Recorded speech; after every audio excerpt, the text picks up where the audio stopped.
नमस्कार दोस्तों, मैं अशोक कुमार पांडे उर्फ AK56 आपका अपने YouTube channel Ashok terrace garden में स्वागत करता हूं। दोस्तों, आज मैं आपको बताऊंगा कि मिट्टी एक शक्तिशाली कैसे बनती है। उस मिट्टी में क्या क्या मिला दिया जाए जिससे वो शक्तिशाली बन जाएगी और पौधे उसमें जो है अच्छे रिजल्ट देंगे, अच्छा ग्रो करेंगे। तो दोस्तों, इस दृष्टि से जो मिट्टी होती है उसमें जो तत्व होते हैं उसको दो पार्ट्स में डिवाइड कर दिया गया है। एक तो होता है बृहत, जिसको बोलते हैं मैक्रोन्यूट्रिएंट, और दूसरा होता है दोस्तों सूक्ष्म, यानी कि माइक्रोन्यूट्रिएंट। तो जो दोस्तों इसमें जो होता है बृहत वाले, वो मैक्रोन्यूट्रिएंट होते हैं। उसमें carbon, hydrogen, oxygen, nitrogen, phosphorus, potassium, calcium, magnesium और सल्फर होता है। ये पौधों को बहुत ही ज़रूर चाहिए होते हैं विकास के लिए। तो दोस्तों ये हो गया। और जो माइक्रो होता है दोस्तों, उनके नाम है iron, manganese, zinc, copper, boron, molybdenum, chlorine. इनकी मात्रा जो होती है बहुत कम ज़रूरत पड़ती है पौधे को, बहुत थोड़ी मात्रा में ज़रूरत पड़ती है, बहुत ही कम। तो इसलिए मेन जो हमारा होता है वो मैक्रोन्यूट्रिएंट्स होता है। उसमें जो होते हैं एक एक मैं आपको बताता हूँ वो कैसे मिलता है। जैसे कि पहला होता है आपका इसमें कार्बन। तो कार्बन जो होता है, कार्बन, हाइड्रोजन, ऑक्सीजन, तीन चीज़ होती हैं। ये तीनों कहाँ मिलती हैं? ये हमें हवा, पानी और कार्बन डाइऑक्साइड से मिल जाती है। ये तीनों हवा, पानी और कार्बन डाइऑक्साइड से कार्बन, हाइड्रोजन और ऑक्सीजन, ये तीन चीज़ मिल जाती हैं। तो ये इसके लिए कोई ज़्यादा ज़रूरत नहीं पड़ती है। हवा, पानी और कार्बन डाइऑक्साइड ये तो एटमॉस्फेयर में होता है, पानी हम डालते ही हैं, तो उससे ये मिल जाती हैं, तो इसकी पूर्ति हो जाती है। फिर आता है नाइट्रोजन दोस्तों। तो नाइट्रोजन दोस्तों वो खाद से मिल जाता है, गोबर की खाद से नाइट्रोजन मिल जाता है। फास्फोरस होता है दोस्तों, वो भी गोबर की खाद में ही मिल जाता है, सीधा सीधा हो गया। पोटेशियम भी दोस्तों होता है जो, वो भी गोबर की खाद में ही मिल जाता है, पोटेशियम। तो उसमें हेडेक की कोई बात नहीं है। नाइट्रोजन, पोटेशियम और फास्फोरस तीनों जो होते हैं वो गोबर की खाद डाल देंगे तो उसमें मिल जाएंगे आपको। तो दोस्तों अगला है कैल्शियम। तो कैल्शियम जो हम लोग पोताई वाला चूना होता है, या जो पान में डाला जाता है चूना, या खड़िया होती है, ये तीन। तो दोस्तों जो खड़िया होती है इसमें आपको कैल्शियम मिल जाता है। इसके अलावा जो बोन मील होती है उसमें भी कैल्शियम मिल जाता है। और अंडे के जो छिलके होते हैं उसका भी अगर चूरा बना के आप डाल देंगे तो वो भी एक कैल्शियम का ही काम करता है दोस्तों। तो दोस्तों कैल्शियम के लिए आप जो है सीधे 5 किलो चूना ले आइए। मैं लेके आया था तो 60 रुपये का मिला था। ये हार्डवेयर की दुकान मिलता है, चूने का पैकेट मिलता है 60 रुपये का, ढेले में होता है वो। उससे बोलिए कि पोताई वाला चूना दे दीजिए हमको, वो आपको चूना दे देगा। क्योंकि ज़्यादा मिट्टी होगी तो ज़्यादा लगता है। अगर आप पान की दुकान से लेके आएंगे तो जो है बहुत छोटा छोटा होता है, वो आपका पूरा ही नहीं पड़ेगा वो। इसलिए आप खड़िया भी कितना डालेंगे। तो दोस्तों जब ज़्यादा मिट्टी बनानी है, आपको गार्डनिंग करनी है, तो घर में 5 किलो ला के रख लीजिए। तो उसको पत्थर से या ईंटे से तोड़ के चूरा बना लीजिए, एकदम बिल्कुल पीस लीजिए उसको। उसके बाद उसको फिर यूज़ करने के लिए रख दीजिए। जब ज़रूरत पड़ेगी तो उसको यूज़ किया जाएगा। तो अभी बताता हूँ कि कैसे उसको यूज़ करेंगे। तो दोस्तों ये होता है कैल्शियम, जो कि चूने से, खड़िया से और अंडे के छिलके से, और बोन मील थोड़ा महंगा आता है और जल्दी घुलता है लेकिन महंगा आता है। लेकिन आपको अगर चूना ले लेंगे तो 5 किलो आ जाएगा आपका जो है 60 रुपये में। तो आप बहुत अच्छा उससे काम चला सकते हैं, बहुत अच्छा हुआ है। अंडे अगर आपके यहाँ ज़्यादा यूज़ होते हैं तो अंडे के छिलकों को आप तोड़ के बुरादा बना दीजिए उसका, उसको डाल दीजिए, तो वो कैल्शियम उससे मिलेगा आपको। अगला दोस्तों है मैग्नीशियम। मैग्नीशियम जो होता है दोस्तों वो एप्सम सॉल्ट आता है, उस बाज़ार में मिलता है, उससे मिल जाएगा। दूसरा जो है जैविक खाद जो होती हैं, गोबर वही सब जो खाद होती हैं, किचन कंपोस्ट होती है, उसमें भी मिल जाता है ये। लेकिन अगर स्पेशली कोई डालना हो तो कोई प्रॉब्लम ऐसी हो तो उसके लिए आप एप्सम सॉल्ट डाल सकते हैं। और दूसरा जो है डोलोमाइट चूना एक आता है, ये भी जो है इसमें भी मिलता है मैग्नीशियम। तो डोलोमाइट चूना और चूना ये दो है ना, दोनों में अंतर ये है कि डोलोमाइट चूना में जो है मैग्नीशियम और कैल्शियम दोनों मिलता है और चूना में सिर्फ कैल्शियम मिलता है। तो इसलिए अगर आपको मैग्नीशियम चाहिए होगा तो चूने से काम नहीं चलेगा, उसके लिए डोलोमाइट चूना लाना पड़ेगा। वो आपको वहीं मिल जाएगा जहाँ नर्सरी मिल जाएगा, या जो बीज की दुकानें होती हैं, खाद की दुकानें होती हैं, वहाँ मिल जाएगा दोस्तों। ये होता है। अगला दोस्तों है सल्फ़र। सल्फ़र भी गोबर की खाद में मिल जाता है और किचन कंपोस्ट जो होता है, कंपोस्ट जो होता है उसमें भी मिलता है दोस्तों। तो इसलिए जो है इसको गोबर की खाद से भी प्राप्त कर सकते हैं, कोई ऐसी प्रॉब्लम नहीं है। और इसके अलावा दोस्तों बात यह है कि ये दो टाइप के जो होते हैं, एक तो मैक्रोन्यूट्रिएंट्स, एक माइक्रोन्यूट्रिएंट्स, ये दोनों होने चाहिए। और इसको जो है तभी आपका पौधा स्वस्थ होगा। और दोस्तों एक चीज़ मैं और बता देता हूँ आपको, जैसे कि किसी चीज़ की कमी होगी कैसे उससे क्या होता है। तो अगर आपका जो है नाइट्रोजन जो है वो क्यों दिया जाता है, नाइट्रोजन क्यों ज़रूरी है। नाइट्रोजन इसलिए ज़रूरी होता है दोस्तों कि उसमें पत्तियों की वृद्धि और स्वस्थ तनों के लिए आवश्यक है। जो पत्ती होती हैं इसकी जो वृद्धि होती है और जो तना, इसका मेन तना होता है, इस पौधा उसमें टिका ही रहता है, तो उसके लिए बहुत ही ज़रूरी होता है जो नाइट्रोजन। तो नाइट्रोजन आपको लेना है, मैंने बता दिया कहाँ से लेना है, गोबर की खाद से मिल जाएगा आपको बढ़िया से। पुरानी खाद होनी चाहिए, उससे आपको ही मिल जाएगा नाइट्रोजन। दूसरा होता है दोस्तों आपका फास्फोरस।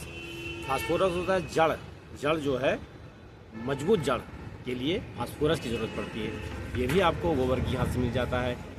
अभी तो मार्केट में दोस्तों बहुत बेचते हैं कि इससे मिलेगा उससे मिलेगा, ताकि उनकी मार्केट चलती रहे, लेकिन ये आपकी गोबर खाद पर्याप्त होती है। उसके अलावा थोड़ा बहुत हमने चूना जो बता दिया वो होता है। तो ये गोबर की खाद में आपको मिल जाता है क्या, फास्फोरस। अब पोटेशियम है, पोटेशियम भी दोस्तों गोबर की खाद में ही मिलता है। तो गोबर की खाद अगर डाल देंगे तो ये सब चीज़ें उसमें इकट्ठा मिल जाती हैं। उसके अलावा दोस्तों पोटेशियम जो होता है फूल और फल जो होता है उसके लिए होता है। फूल बढ़िया हो, उसके बाद जब फल निकलेगा वो अच्छा विकास करे, तो उसके लिए आपको जो है पोटेशियम की ज़रूरत पड़ती है दोस्तों।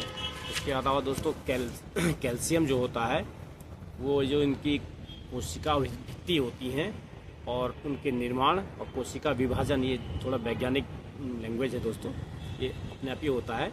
तो उसके लिए होता है तो चूना डाल देना चाहिए। वो कार्रवाई क्या करेगा वो अपना करता रहेगा, तो बस चूना डाल दीजिए आप उसमें, मतलब ज़रूरी होता है चूना उसके लिए, वृद्धि के लिए। और मैग्नीशियम जो होता है क्लोरोफिल अणु का एक प्रमुख घटक होता है, ये भी वैज्ञानिक लैंग्वेज है दोस्तों। और बस आप डाल दीजिए और देखते रहिए रिजल्ट। सल्फर जो होता है प्रोटीन और एंजाइम के निर्माण के लिए होता है, तो ये भी वैज्ञानिक लैंग्वेज है। हम लोग को अगर बहुत ज़्यादा पढ़ाई लिखाई करनी है तब तो दोस्तों इसको समझना पड़ेगा।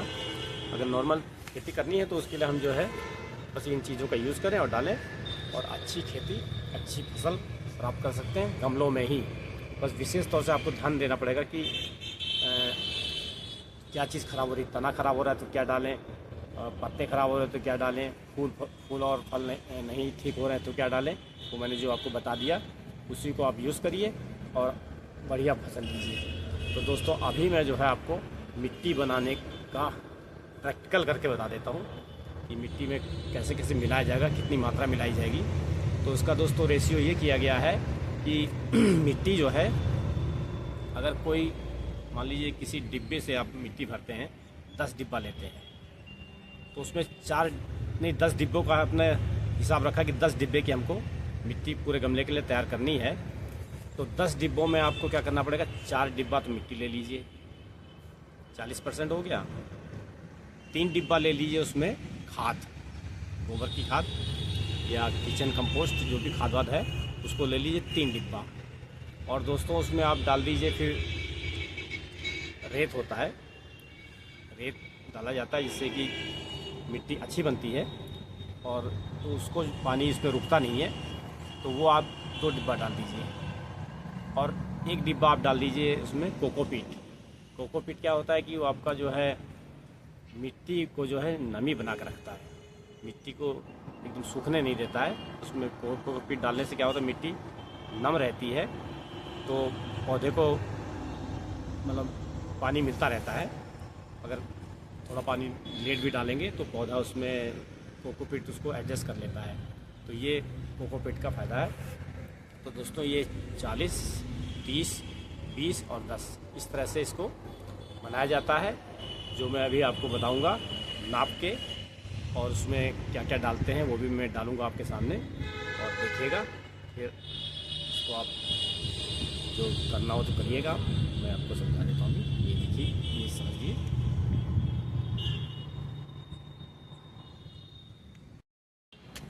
दोस्तों ये देखिए चूना है, ऐसे पैकेट में आता है, देखिए 5 किलो चूना है दोस्तों।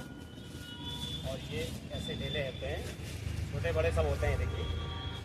तो इसको पीस लेना पड़ता है। इसको हमने देखिए इस तरह से ढेले हैं,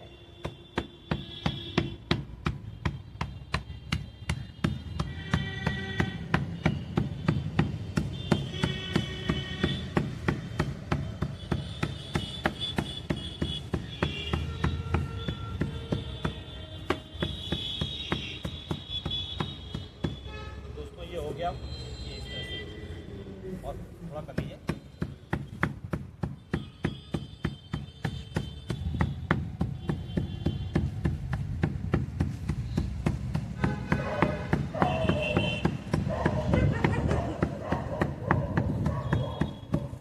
ये दोस्तों सूरा तैयार है। अब दोस्तों ये हल्दी है और ये सरसों की खली का बुरादा है। सरसों की खली का बुरादा है।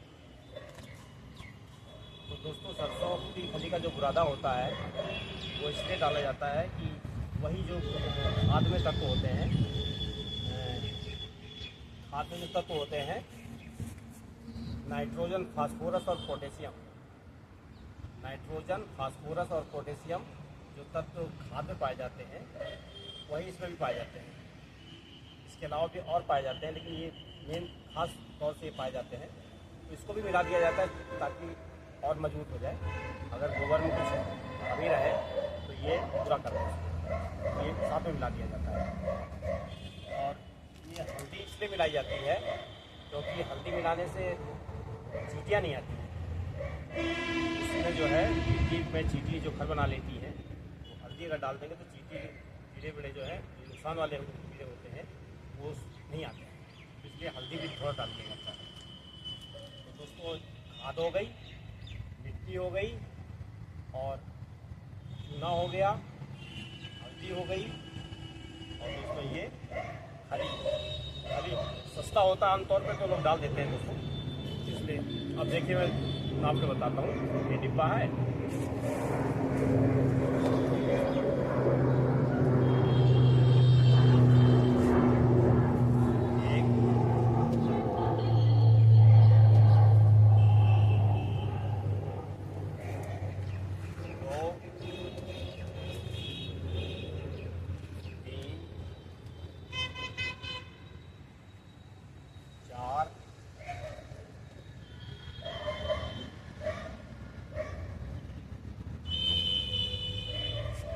चार दोस्तों ये देखिए 4 डिब्बा मिट्टी हो गई। इसमें 3 डिब्बा खाद डालेंगे। 1, 2, 3 डिब्बा खाद डाल दिया। इसको मिला लेंगे।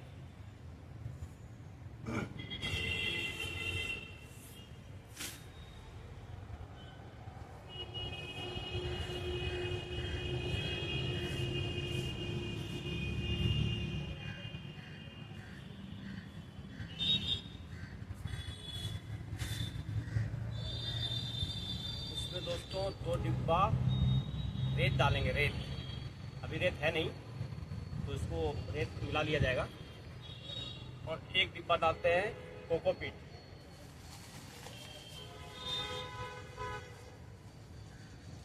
ये दोस्तों कोकोपीट है, इसको डालते मिला देते हैं।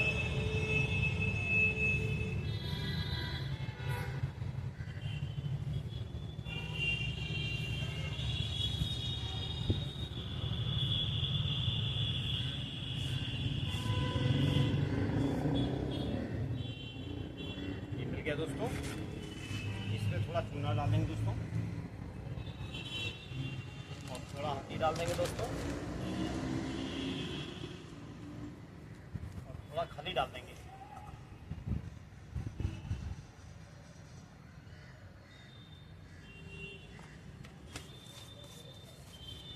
मिला लेंगे अच्छी तरह से।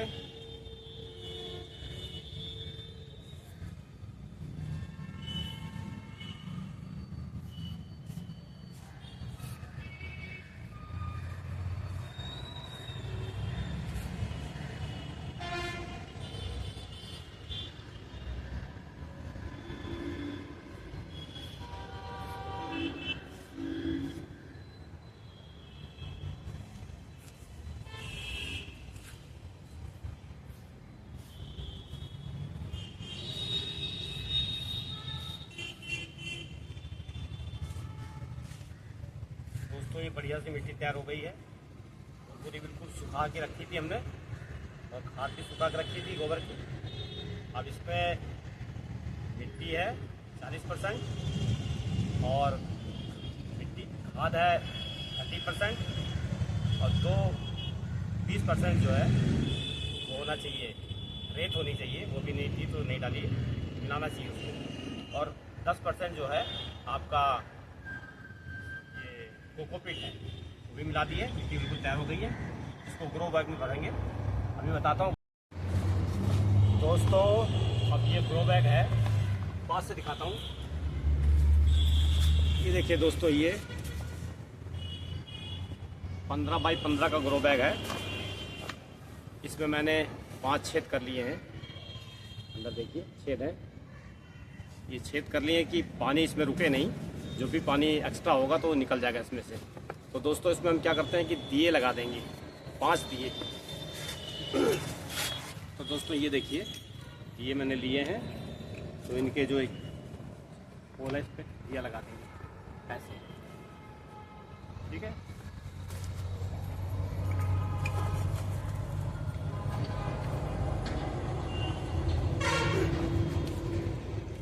पाँच दिया दोस्तों रख दिया इस पे, हमने 5 दिया दोस्तों रख दिया इस पे। अब दोस्तों इसमें जो है हमारे जो गार्डन में कोई पौधे का टहनी तोड़ देते हैं, फूल गिर जाते हैं, या जो पौधा उखाड़ के रख दिया जाता है उसको हम फेंकते नहीं हैं। हम यहाँ पे इसको रख लेते हैं और इसमें भरते हैं लास्ट में, जिससे कि मिट्टी बहुत ना लगे इसमें। तो ये देखिए ये रखा है, हम इसको भरेंगे। इसमें दिया लगाने के बाद भरेंगे।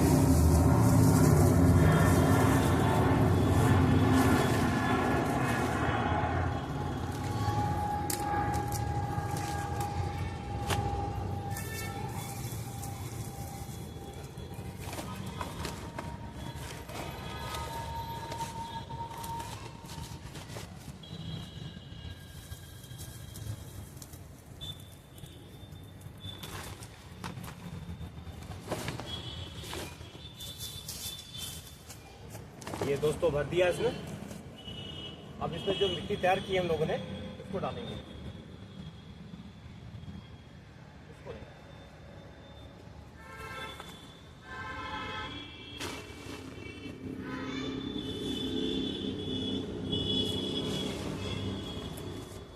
थोड़ा मिट्टी डाल के दोस्तों इसको मिलाएंगे। अब इसमें दोस्तों ये कार्डबोर्ड होता है, ये भी बाद में खाद बन जाता है दोस्तों। तो इसको मैंने काट लिया है, तोड़ लिया है, फाड़ लिया है, इसको इसमें डाल देंगे।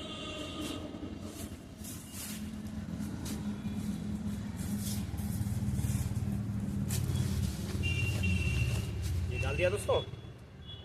अब इसमें मिट्टी भरेंगे।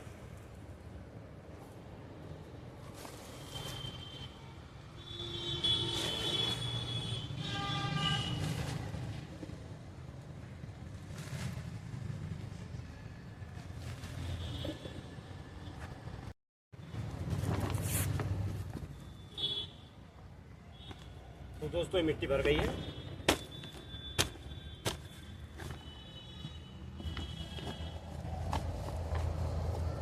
यहाँ तक दोस्तों मिट्टी भरी है।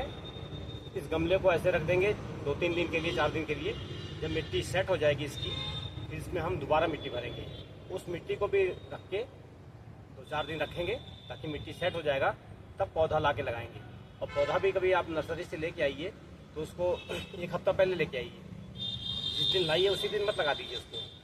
पहले पूरी मिट्टी तैयार करिए, इसको मिट्टी को रखिए 7-8 दिन, पहले थोड़ा भर के रखिए, सेट हो जाए, फिर इसको फिर मिट्टी डालिए। यहाँ तक वो जब सेट हो जाए तब उसमें 1 हफ्ते बाद पौधा लगाइए। और पौधे को 1 हफ्ते पहले ला के रख दीजिए ताकि गार्डन में उसका एटमॉस्फेयर वो एक्सेप्ट कर ले। उसके बाद इसको इसमें लगा दीजिए, बहुत अच्छा लगेगा। अगर जैसे अभी मिट्टी हमने भरी, अभी तुरंत लगा दोगे तो मिट्टी सेट नहीं है तो पौधा उतना मज़ा नहीं आएगा उसमें। लग भी सकता है, नहीं भी लग सकता है, सूख भी सकता है। तो मिट्टी भी सेट नहीं है उसमें। ये 3-4 दिन में मिट्टी सेट हो जाएगी बढ़िया। उसके बाद इसमें पौधा लगाइए, तो मिट्टी में तैयार। देखिए दोस्तों 15 बाई 15 गमला है। अगर इसमें पूरी मिट्टी भर देते तो ये उठता नहीं आपसे। इसमें हमने कुछ ये डाला है, पेड़ पौधों के जो बचे हुए पार्ट्स थे, और उसके बाद हमने उसमें गत्ते डाले हैं, तब इसमें देखिए डाला तो ये आराम से उठ जा रही है। तो दोस्तों ये हमारा तैयार हो गया है। आप इसको जो है दिखाता हूँ मैं पास से आपको भी। ये देखिए दोस्तों, ये ऐसे भर गया है, बढ़िया भर गया है।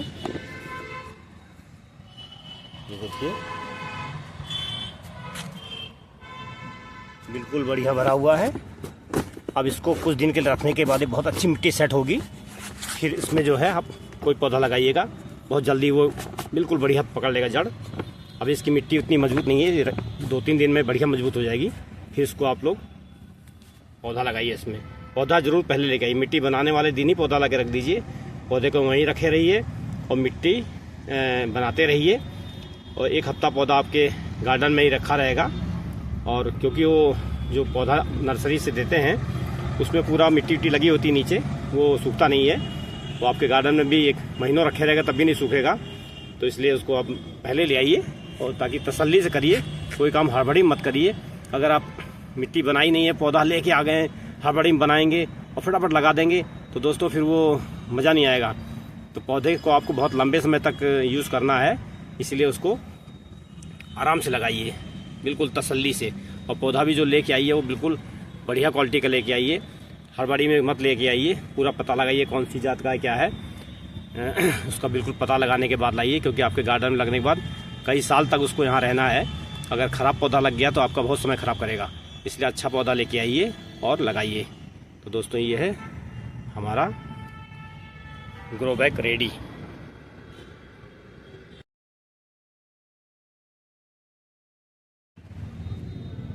तो दोस्तों आज मैंने आपको पूरा मिट्टी कैसे तैयार करते हैं और मिट्टी में कौन कौन से तत्व होने चाहिए जो पौधों को ज़रूरत पड़ती है, और पौधे को क्या क्या तत्व चाहिए होता है, नाइट्रोजन, फास्फोरस, पोटास और पोटेशियम, सभी जो है मैक्रोन्यूट्रेंट्स और माइक्रोन्यूट्रेंट्स, ये सब मैंने आपको बताया है। तो दोस्तों उम्मीद है कि आपको अच्छा लगा होगा ज्ञान। अच्छा मैंने बताया जो आपको अच्छा लगा हो तो दोस्तों उसको आप हमारा वीडियो लाइक करिए और सब्सक्राइब करिए दोस्तों। तो दोस्तों अब वीडियो समाप्त करता हूँ।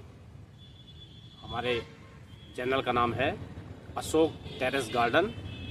तो दोस्तों पहले इसका नाम थोड़ा लंबा था, हेमा अशोक वाटिका टेरेस गार्डन। इतना लंबा नाम तो एक तो डिस्प्ले में दिख नहीं रहा था, ऊपर से बोलने में बड़ी परेशानी हो रही थी, लोगों को समझ नहीं पा रहे थे, तो मैंने इसको छोटा कर दिया है, अशोक टेरेस गार्डन कर दिया बिल्कुल छोटा सा।